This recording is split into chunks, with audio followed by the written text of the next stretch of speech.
This is Business Weekend with Ross Greenwood. Hi there and welcome to Business Weekend. I'm Ross Greenwood. It's great to have your company today. Coming up on the program, it's rare to get an insider's view of the Reserve Bank, especially after that person has so recently left their position. Well, John Simon for 10 years was the RBA's head of economic research. He's been out of that position for a little over 18 months and is our special guest on the program today. They were actually trying to have their cake and eat it too by saying we can get inflation down and we can get unemployment down, and the economy doesn't work like that.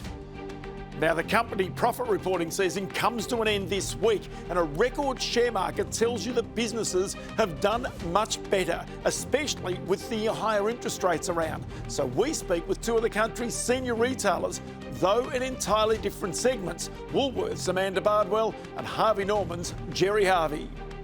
This result today has been driven by us listening to customers, and that's what our team's been focused on, is listening to what is it that matters most for customers and its value right now. I'm not doing it for the fun of it, but if it ends up I don't make any money and it was just for the fun of it, it'll be worthwhile, won't it?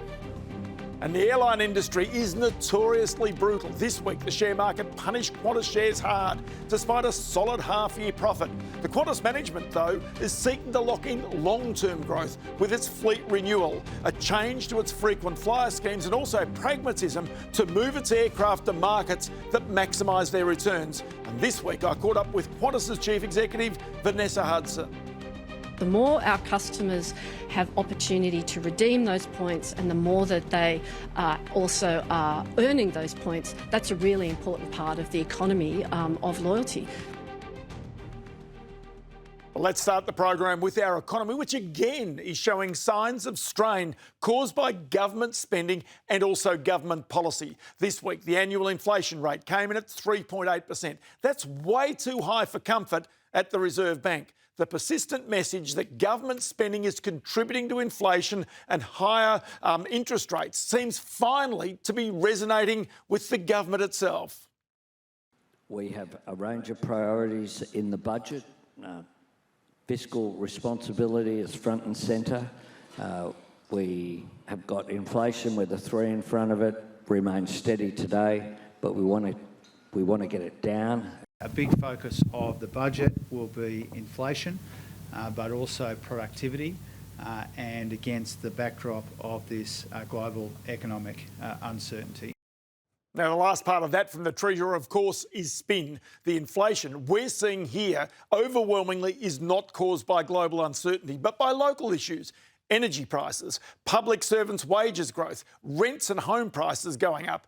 All these things that the government has its fingers over. But the government has changed its messaging, because 3 months ago it wasn't talking about fiscal restraint. It wasn't talking about trying to control inflation. It thought it had found a magic pudding where it could have low inflation, low interest rates and low unemployment. But this government, being the Albanese government, won't consider doing things that need to be done, though. Progressive tax reform to bring interest rates down, and also tax rates. Industrial relations reform to make hiring and firing of workers easier. Environmental and land use reform to bring energy projects online quicker and faster. No, this government is back to core Labor policies, issues that lost Bill Short in the 2019 election: capital gains tax and negative gearing. We do acknowledge that there is unfairness in the tax system, and some of that unfairness plays out in intergenerational terms. We've got policies on that already in the tax system. Obviously, like any government this far out from the budget, we are working through options and considerations when it comes to tax reform and the budget more broadly. In other words, where the nation needs to lower taxes to help boost competitiveness, the government sees an opportunity to simply raise more money to offset its own non-means-tested measures like childcare or the NDIS. The issue here is that without genuine government spending cuts, it's left to the Reserve Bank to be the safety valve in the absence of genuine productivity improvement. It has only one real tool, the RBA, in the face of that higher inflation, and that is to raise interest rates. And as Michelle Bullock, the Governor, points out, none of this necessarily is going to bring down your prices. There is a misconception which is held by quite a few people, that lower inflation means prices will fall. And so getting this message out, which I've been trying to get out and I've been repeating, is we're lowering inflation, but prices are not falling. It just means they aren't rising as quickly anymore. So let's go inside the Reserve Bank's thinking, shall we? And whether its new dual mandate to control inflation and to maintain full employment has skewed the way that the RBA makes those interest rate decisions. For 10 years, John Simon was the head of economic research at the Reserve Bank. He only left the bank in 2024, so he gives us a nearsighted view of the bank's thinking. And I spoke with him a short time ago. Well, so it has ever been thus. You know, the classical role for the central bank is to be the bad cop. You know, they've been set up as an independent institution to do the things that politicians find a little bit hard to do. So it's a kind of a mutually beneficial arrangement in some ways, but you do require the politicians to acknowledge that the central bank needs to do the hard yards, be the bad cop.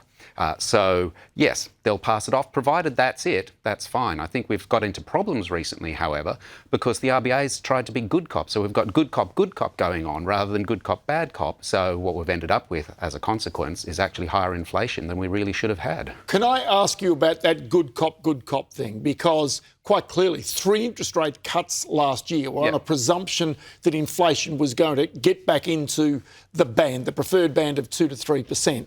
It didn't happen that way. In fact, it never got really down into that preferred band. And so that was clearly an era of, well, shall I say, of economic judgment. Optimism, over-optimism? Yes. You'd hope it wasn't sort of politically swayed in any way, shape or form by the crowd really calling for those lower interest rates. So I think this is where the RBA saying we're treading a narrow path trying to preserve the gains in the labour market. This is where they're trying to be good cop when really they need to, you know, man up and be bad cop from time to time. They were actually trying to have their cake and eat it too by saying we can get inflation down and we can get unemployment down, and the economy doesn't work like that. It would be wonderful if it did, but yeah, those 3 interest rate cuts were as much wishful thinking as they were, I think, unbiased judgment. OK, so the narrow path we're talking about is about this notion that we could have full employment, maintain full employment while bringing inflation down. That was perceived to be broadly an experiment in monetary policy that had not been tried in many other parts of the world previously. It turns out that it may not have worked. Well, I mean, there's a reason there's received wisdom about what central banks can achieve and what they can't, and that's experience. And I guess the RBA has done us a favour by reinforcing the benefit of that experience, which is that actually they were trying to get unemployment too low. Consequence, we end up with higher inflation. They spent too long trying to get inflation down, and now we've got a real entrenched inflation problem in this country. OK, an entrenched inflation problem. You think that's where we're at right now, which means that we would need several more rate rises at least to be able to get rid of that entrenched inflation, to go back to the traditional form of central bank policy, and that is to raise interest rates until you genuinely do get rid of the inflation. Yeah, so, well, what you need is basically a sum of either high for a short period of time or moderate for a slightly longer period of time to get inflation down. They kind of add up. Now, if you want to try and do it carefully, you don't go hard at first because you might overshoot, but you do need to raise interest rates. So certainly I think 4-point-something% interest rates are needed in order to get on top of the inflation problem we have. Then the question is, how long do you need to maintain that? And that's where, you know, how high do you go, or do you just hold on to it for longer? So that is, I think, the decision they've got to be making. I think 4% plus is absolutely necessary. And then the question becomes, do they try and drag it out as they have been doing? Or do they say, right, we've let this go for way too long, we perhaps need to show a bit more decisiveness? The decisiveness was shown in New Zealand, it was shown in Canada, it was shown in the United States, it was shown in the UK. In many cases, those economies push themselves into recession, push their unemployment rates higher in order to be able to try and control the inflation. The United States right now, the classic example, which has significantly lower inflation than what Australia does, and it's still got a trajectory of its interest rates coming down. So this is the judgment part of central banking, which is go too fast, you might end up in a deeper recession, have too high unemployment. go too slow, you end up where Australia is, and you actually have entrenched inflation, and the unemployment rate is going to go up. I mean, this is the thing. When they said we're trying to preserve the gains in the labour market, that's something that actually only the government can do. The government sets the structural parameters around how the economy works and what is this kind of long-run, sustainable level of unemployment. The RBA really has to take that as given. They can't preserve anything in the labour market. They need the government to do that, and they just took too long and tried to suggest that maybe they could achieve something that hasn't been done before. You've looked at this possibly more than most people in Australia, the so-called non-accelerating inflation rate of unemployment, the NAIRU. Yes. This is basically the number that is full employment. The real issue of that number is it moves. And so trying to put your finger on it, it's literally moving the whole time. Well, so what you do is, you're trying to put your finger on it, but it's actually much easier than that. Well, relatively speaking. You look at what's going on with inflation in the country. And so you can kind of compare those two. Is inflation coming down to the target that you're aiming for, 2.5%, or is it persisting at higher levels? That tells you that ultimately your labour market is tight. When you look at what's going on with unit labour costs, which is essentially wages adjusted for productivity growth, you find out that actually wages are growing strongly. There are many other indicators you can look at in the labour market. And so really what you're actually doing each period, just like driving a car, is you're updating. You're kind of working out what's going on. You're looking at how things are drifting rather than trying to, come up with a number and stick with that for the rest of time. You keep updating it. And what you observe recently is we've got inflationary pressure in the economy. Unit labour costs are growing strongly. Unemployment is historically low.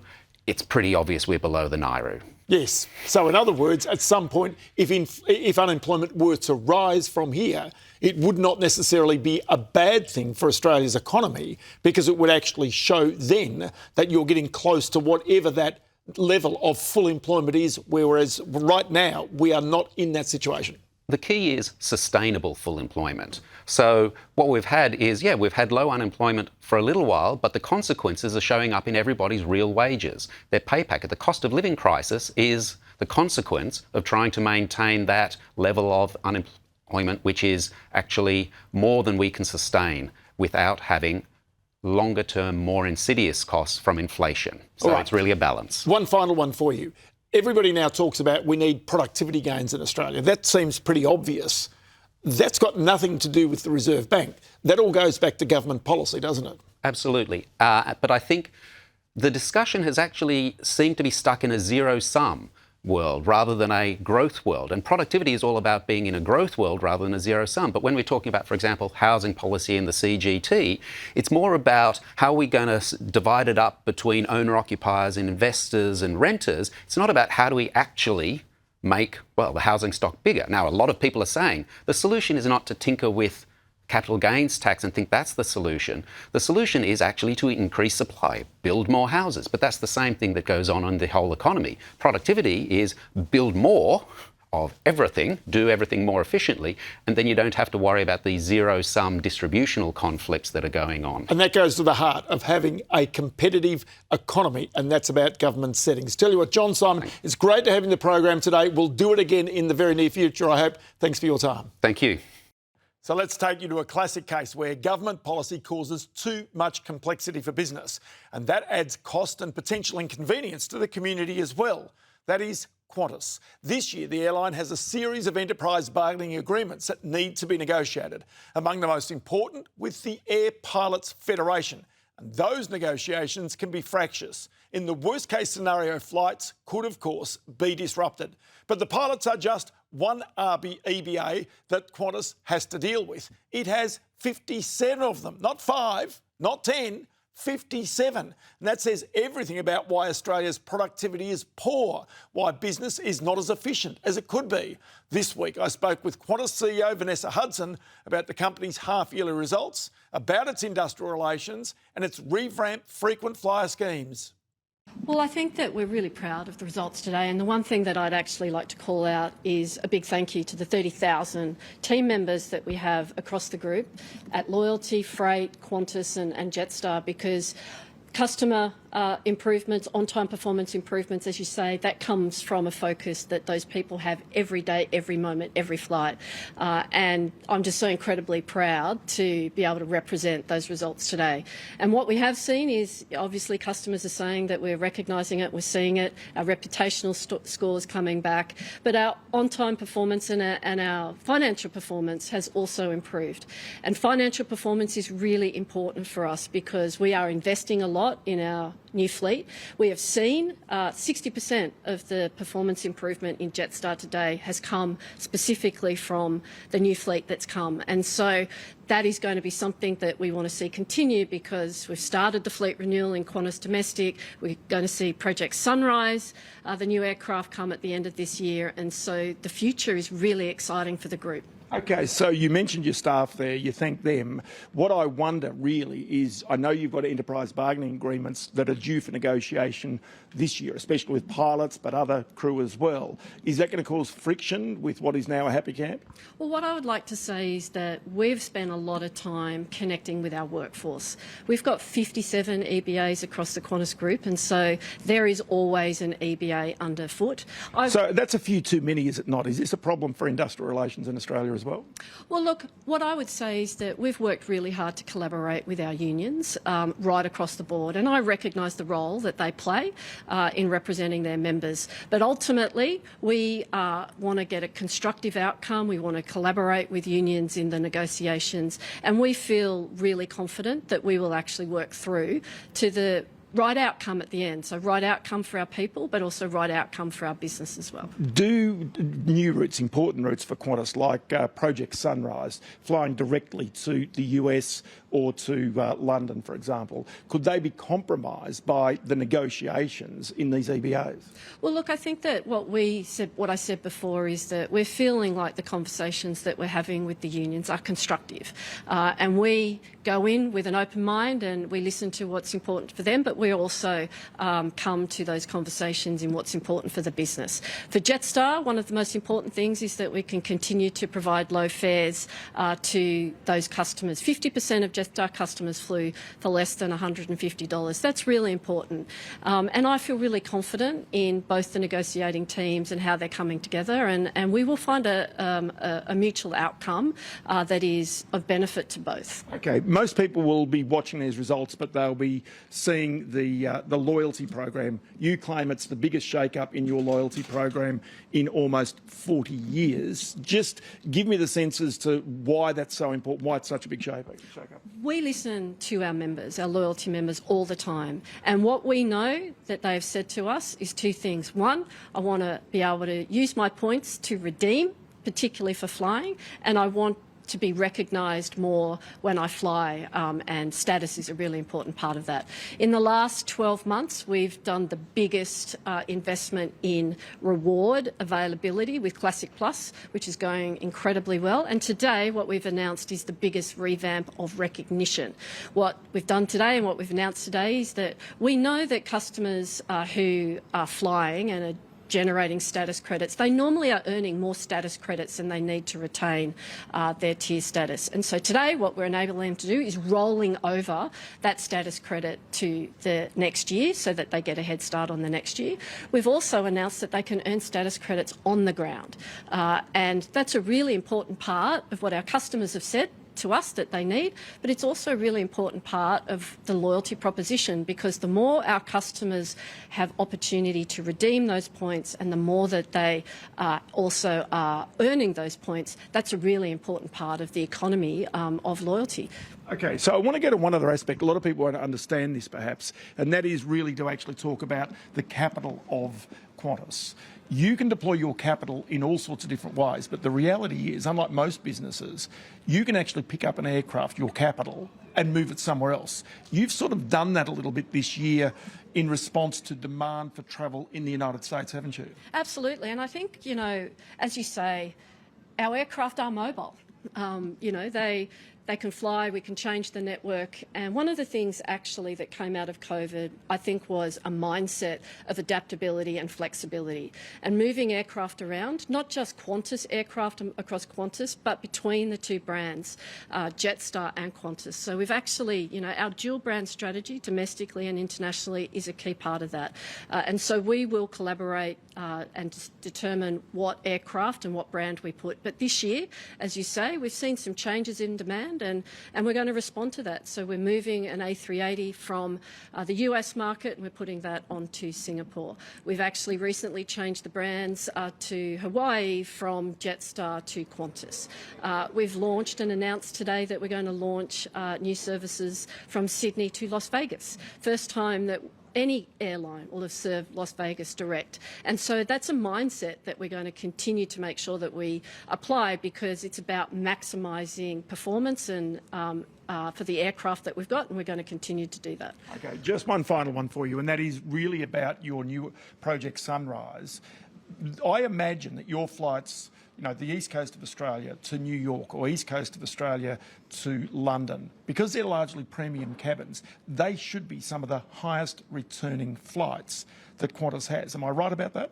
Well, what we know, there's a couple of things behind why we're so confident about Project Sunrise. One is that we know globally that customers are seeking more premium experiences, and that's why the Project Sunrise flight will have more premium seats. But we also know that customers want to pay to actually serve more point-to-point, get me there as fast as I can. And Project Sunrise is not a leap of faith, because we are seeing that today. We are seeing in Perth, London, in Auckland, New York, even Perth to Rome, customers are really loving those services, and the premium that we are getting on those services is all you need to believe for Project Sunrise to be incredibly successful. So we can't wait to see these new aircraft come at the end of this year, because it is going to, I think, connect East Coast to New York and London direct, and what an incredible moment that's going to be, not just for Qantas but for Australia. Okay, Vanessa, just remind me, what date is that first flight of Project Sunrise? We haven't yet announced the first flight, no, but we would be doing that soon. The really important thing is that we've got to get through a number of tests, which will be this half. We're going to do the first flight test in the next couple of months, so that's going to be really exciting. But we are really confident that at the beginning of next year we'll go into commercial services and customers can start booking it then. Vanessa Hudson, always great to chat to you. Many thanks for your time. Thanks, Ross. After the break, we take to two other companies that are also complex and which rely on effective government policy to be as good as they can be. Harvey Norman Executive Chair Gerry Harvey is up next, and Woolworths CEO Amanda Bardwell. It's great to have your company here on Business Weekend. If there's one company that belies suggestions that consumers are doing it tough, it's Harvey Norman. The electronics, white goods and homewares company's in-store sales grew 6.9% in the last half year. But Harvey Norman's now also big in Singapore, Malaysia, Slovenia and Ireland. Executive Chairman Gerry Harvey, at the tender age of 87, you can see is not slowing down. And he wasn't happy with the share market, sharply marking down his share price on Friday after that result. Gerry Harvey, always good to chat. Does the share market know something that I don't know? I thought this was a pretty decent set of results and the share market's crunched the share price. What's going on? I don't know. It was like we put out that result and I thought, the share price will stay the same, go up a bit. Goes down 6 or 7%. When you look at that and think, our real estate's very strong. Our sales in all the overseas countries are going well. Our sales here are going well. We made a pretty good profit. What did we do wrong? What did you do wrong, do you think? Some things are a mystery. Some things are a mystery. All right, so let's go through these results, shall we? Because you say all these things are strong. Yeah. What's the consumer like in Australia right now? Well, the consumers, obviously, those results are telling you that the sales are fine. January, February sales are fine. Interest rates are at historical lows, even though they may go up again. There are more people in Australia now than there were yesterday. There are more houses than there were yesterday. Even though unemployment is 4% or something. So the market's still okay. We're not in a recession or anything close to it. So there is a perception there, obviously. The market's looking at it and saying interest rates are going to go up, consumer spending is going to be affected. and particularly for people that are selling, you know, refrigerators and lounges and that sort of thing. So we think their sales will slow. Now, they might be right. They might be wrong. I don't know. I don't see that if they do slow, I don't think it'll be by very much. It would need something really big to happen in the marketplace. And generally, if you get a global financial crisis or a pandemic, no one ever predicts it. It just comes from left field and suddenly hits you. Yeah. So those, I can guarantee you, those journalists don't know about that big thing that's coming from left field if it comes. So they're being very conservative, I think. All right, so then take me through the business itself right now. Is the growth that you saw here, is it coming out of pure retail sales? Is it coming out of the money you're getting from the franchise stores? Is it coming out of your property portfolio? Is it coming from overseas? Where's it coming from? Well, it's coming from all those things. The big thing about Harvey Norman is we're compared with retailers like JB Hi-Fi Good Guys. We're not really the same. A lot of our products are completely different to theirs, and we've got a property portfolio that's huge. If I sold it tomorrow, I'd get about $5 billion for it. So they've got no property. So we're a retail property company. Isn't that what people missed about Harvey Norman? They've missed it all the way through. Yeah. So there are very few retailers in the world that are very big property owners. I went back over 5 years and what percentage of our profit came from property? And then I went back 10 years. And now I can't remember, but it was something like 15%.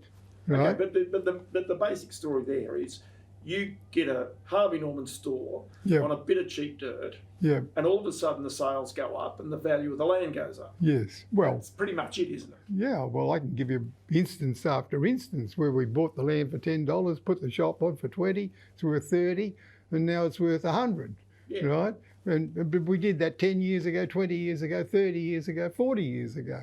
So every year, we're building shops, shopping centres, warehouses. We're doing that all the time. So tell me, in terms of the franchise stores you've got, where they're paying you fees to run Harvey Norman stores. Some of them, you from time to time have told me, some have been good managers, some have been poor managers. How do you navigate your way through that? One of the most important things I do out there, I get a management report coming in every month, right, on every store, every individual. And I go through that, and if there's a guy called Ross Greenwood out there, I see his name and his sales are up 20%, I'm on the phone. Who are you? Where'd you come from? How long have you been here? And so then I check about this Ross Greenwood, all about him. I think, I've got another superstar. And I'm out there looking for them all the time. Then I look and see Ross Greenwood, his sales are down 10%. Why is he down 10%? I ring him and say, mate, have we got a problem? What's going on? Why are you down 10%? And you've got a very good explanation because whatever happened, or you've got no good explanation. So I say, Ross, is there any chance we can fix this? Right? Because if we can't, then we're going nowhere. And we're a team effort here. And so that relationship that I try to develop with all of our people is an ongoing thing I do every day of the week. Yeah, so then take me to the way in which Australia's economy is going right now. You're flying, you're going okay according to these sales, but then if interest rates are going up, if the price of the cost of living, the cost of business is going up, doesn't that just squeeze your margins up a little bit? Sure it does. And so business is not easy. You've got to be in the right categories. You've got to have a very good system. You've got to have everything going for it to work. And you've only got to look at all the retailers out there. They come to us, a lot of these retailers that you've heard of. Would you buy us? Can we do something together? And when I look at them, I think, oh, right. I see Temple & Webster, for instance. They turn over 700 million and make no money, or 5 million or something. And you think, what's the point? And you look at Kogan and they make, I don't know, whatever turnover they make, but they make no money. You love Russell & Kogan, though, don't you? No, but the point is this, that they get out there and tell you how wonderful they are, and my model is a dinosaur and they're the future. Yeah. Now, Kogan's been going for 20 years. He turns over, I don't know what, say it's $1 billion, right? And he makes 5 million. And he gets out there and tells the world how great he is. What? And so there's a story out there that online's going to take over the world. But there's no evidence. What we've got is bricks and mortar and online. That's what's taking over the world. And every year our online sales go up. But they're nothing like the numbers that some people think. In small appliances, for instance, electrical small, it's 15% of our turnover. In computers and that 16% of our turnover. In lounges and bedding, virtually nothing. It varies from category to category, but it is growing every year. So we've got a lot of things happening online, but the bigger sales are in the shops. All right. Tell me about the way the government's managing the economy right now. Is that helping your business or is it detracting from it? No, it's helped a lot because you've got a Labor Party in there at the moment that are governing the country and they're spending a lot of money. And because they're spending a lot of money, guess what? That comes back and helps us. So you'll be voting for Alba at the next election? No, I didn't say who I'm voting for. But the point is, if you've got a government going out there spending a lot of money, and the more people get, the more they can spend. Now, if you tighten the whole thing right up, right, then people haven't got that money to spend. But maybe the government knows, maybe you've got to tighten it up a bit because in the long term, that's what you've got to do. So now you would think that they're saying behind closed doors, we've got to tighten this up a little bit. And they probably will try to do that. But at the same time, they want to stay very popular. And so it's Yeah. So, Jerry, one thing you've always been very good with me and explaining to me is the future technology that will change our homes and our businesses. You see it in advance. What sort of stuff are you seeing right now? Oh, every product we sell in electrical and computer will have a chip in it that will give you a new product, something that's better than what your washing machine will be better, your fridge will be better, your TV will be better, your computer will be better. It goes on and on. So people will keep on changing over these products? Yeah, so what we're looking at is we've got all this great new product coming on our shelves. And I'm looking at the day, and it's just around the corner. When you walk into a Harvey Norman shop, we'll have a man at the door to welcome you. Hello, Mr. Whoever you are. Welcome to Harvey Norman, but it'll be a robot, right? And then when you won't have a robot on the front door. I guarantee you we will have a robot in the front door in the next year or two. Seriously? Okay? Yes. Right? And then when you come in, now you're after a washing machine, right? You have the choice of talking to the robot or you talk to the salesperson, or you can talk to both, right? And if you want, you just tell us what you want. We're here to serve you, right? And then we've got all this new product coming out, and it'll be an experience walking into our shops. And people will talk about, wow, we in the robot, welcome me in. And then I talked to another robot, and then there was another robot over there and another salesperson helping there. So we've got all this new experience that we're going to be, this is all in the next a year or two. It's all, yes, all just around the corner. It'll be a real, and so then you're bringing people back into your shops. You're bringing them in to show them the latest technology, the latest products, the new ideas that are coming out all across the place. Are you going to make any money out of that? I'm not doing it for the fun of it, but if it ends up, I don't make any money and it was just for the fun of it, it'll be worthwhile, won't it? Jerry Harvey, always great to chat to you. Thank you, Ross. Good on you. Well, less than a year ago, investors were worried about Woolworths and maybe even its chief executive. Its market share was slipping to competitors, notably Coles. But in the latest half, Woolworths' half-yearly sales grew 3.4%. By contrast, Coles sales were ahead 2.5%. In other words, after 2 years of losing market share, Woolworths is clawing some customers back. Woolworths shares jumped sharply on Friday. Coles shares slumped. And I spoke with Woolies CEO Amanda Bardwell this week and got her to explain why it's turned around. Look, this result today has been driven by us listening to customers, and that's what our team's been focused on, is listening to what is it that matters most for customers and its value right now.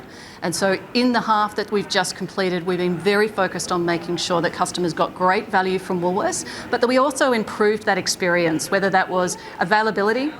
Nothing more frustrating than turning up at the supermarket and not having your favourite product on the shelf. So we've improved availability, those fundamental experiences that matter, and an uplift in our fresh performance as well. So this result is really driven by listening to customers, acting on it, And then managing our costs really tightly as well so that we can continue to invest in what customers are looking for right now. Okay, so I know it's about the efficiencies back office. There was a big cost-cutting campaign, $400 million.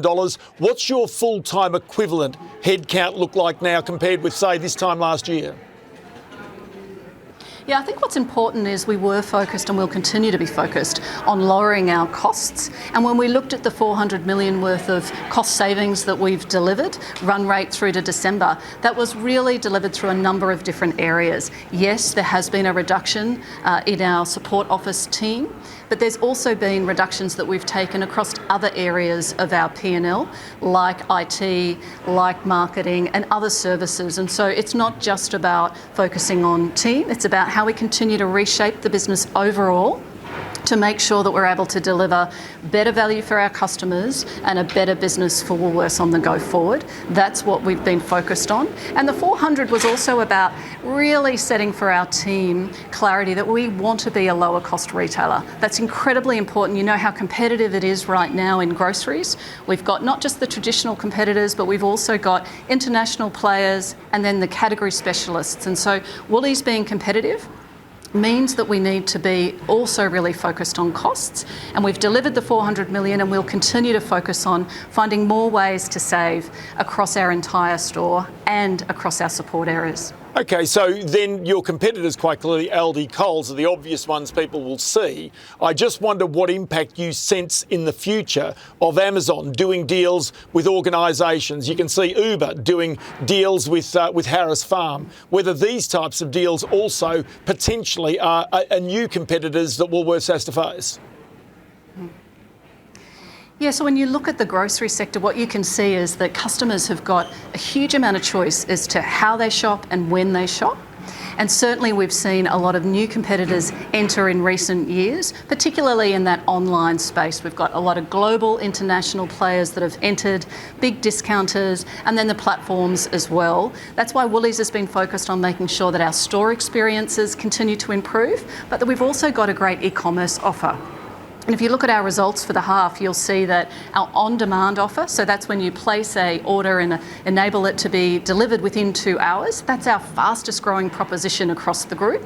And it's also the proposition that our customers love most. You need to have a great store network to be able to deliver that sort of speed in under 2 hours and in some cases under an hour.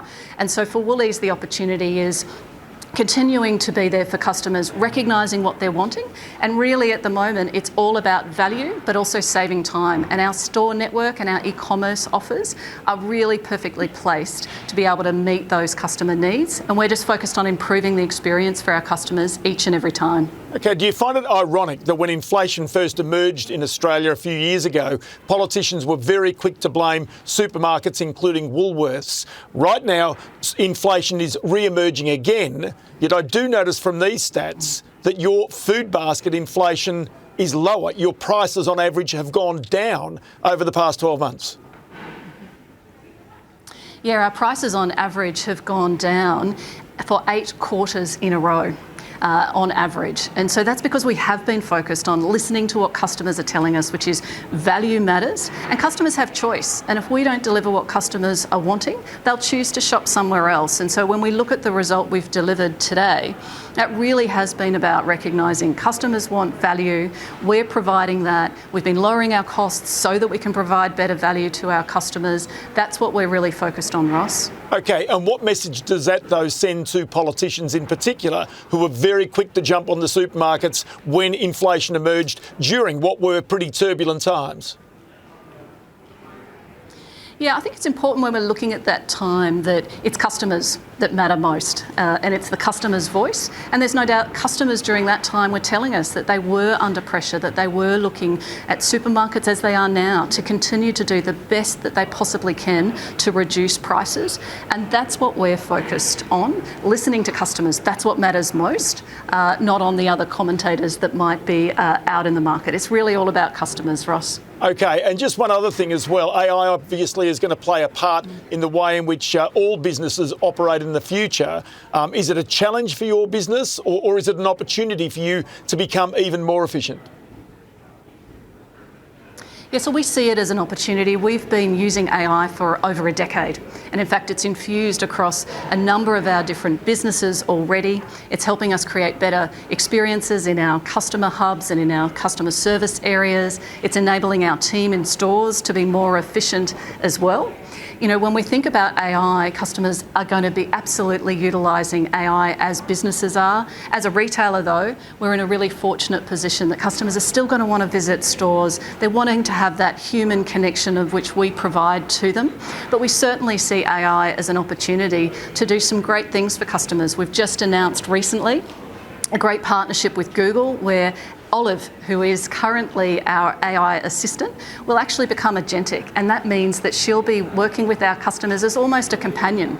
Customers will be able to rely on Olive to predict their baskets, ask it to plan 4 days worth of menu items for a family, and Olive will go about that for them. So we really see AI as an unlock for better experiences, and we'll continue to tap into AI to be able to be a more productive organisation as well.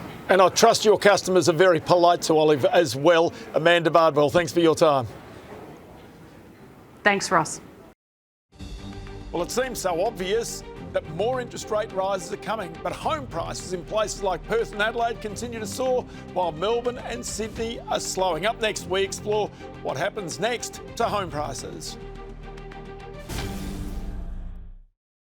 Thanks for being with us here on Business Weekend. The relationship between interest rates and home prices are usually pretty direct. They are, of course, not the only determinant though. Migration rates, the cost of building new homes, the rate of unemployment also have an impact immediately on prices. But right now, there's a clear break between the major capital cities, Melbourne, Sydney and Hobart, and those that are still growing fast in Perth, Adelaide and Brisbane. The question is what happens next as interest rates keep on rising this year. Carly Chatfield reports.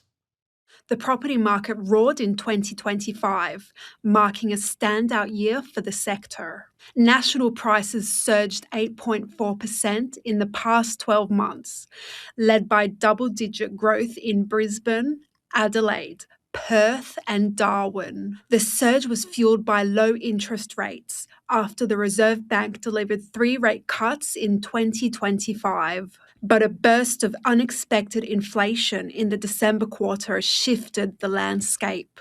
Today's inflation figures represents terrible news for hard-working Australians. The RBA acted swiftly at its Monetary Policy Board meeting days later, hiking rates for the first time in more than 2 years. We've updated our assessment and outlook for the economy and concluded that the cash rate was no longer at the right level to get inflation back to target in a reasonable time frame. The impact of the February rate hike was felt immediately. Erkan Ersan, director at Ray White Erskineville, Glebe, Alexandria and Surrey Hills, says buyer activity shifted quickly. Yeah, we used to average about 20 to 25 buyers through our inspections. At the moment, that number has rounded down to about 10 to 15. Auctions are still drawing crowds, but, he says, buyer urgency faded. I've noticed that the buyers are a little bit more cautious at the moment. So they are still attending the auctions and they are still bidding, but they're a bit more reserved with how much they're paying for property. Some sellers are now more willing to accept a price before their auction day. I've also picked up that a lot of owners are actually selling before auction when they recognise they've got a standout buyer. On the flip side, some prospective home buyers are still finding it tough to secure a property. Jo Yates is in the market to buy a property to renovate with her sister. She also currently holds mortgages for her primary residence and an investment property. Jo has been dealt a double blow: increased repayments on her existing mortgages and tougher conditions for her next purchase. So when the rates went up in February, pretty much all of my mortgages have now gone up. So my principal place of residence has increased, and as has my investment property.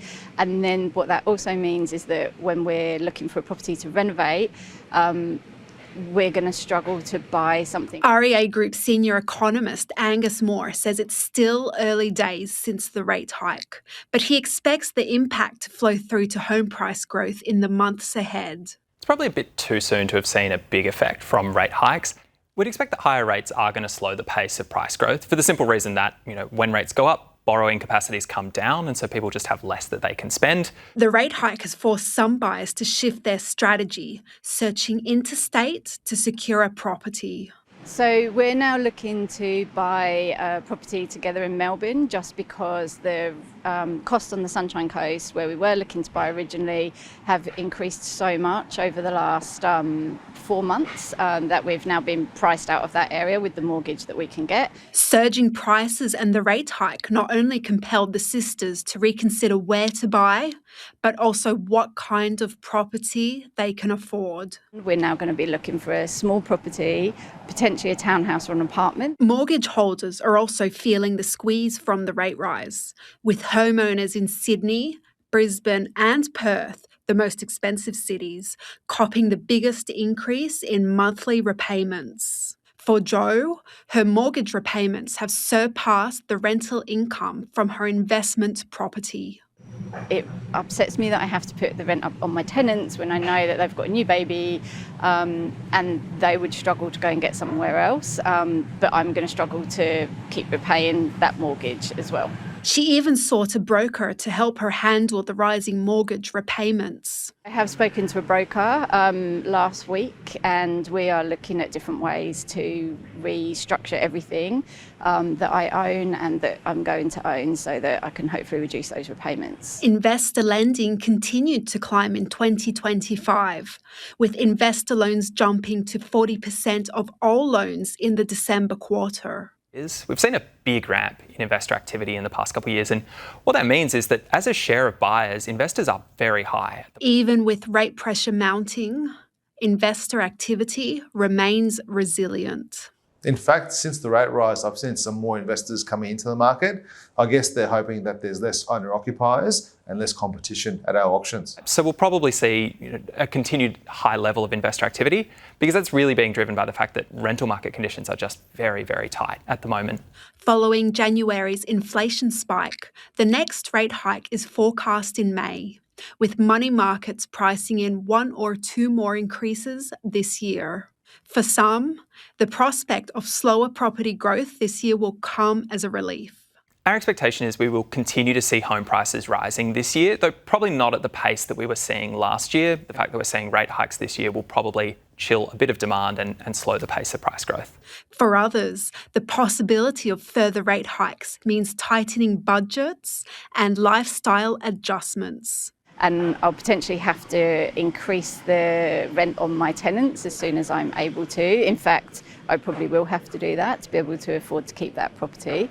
And it will mean that we'll have to reduce spending in my household. February's rate hike has so far had a modest impact on property activity. But the broader question remains whether the Reserve Bank can successfully tame inflation. And that's it for the program this Sunday. Up next, all the latest news right here on Sky News. Business Weekend returns next Sunday, but of course you can keep up to date with all the latest business news with our daily program Business Now, 4:30 p.m. Eastern Time, and via our website skynews.com.au. Thanks for your company today. I'm Ross Greenwood. We'll see you next week.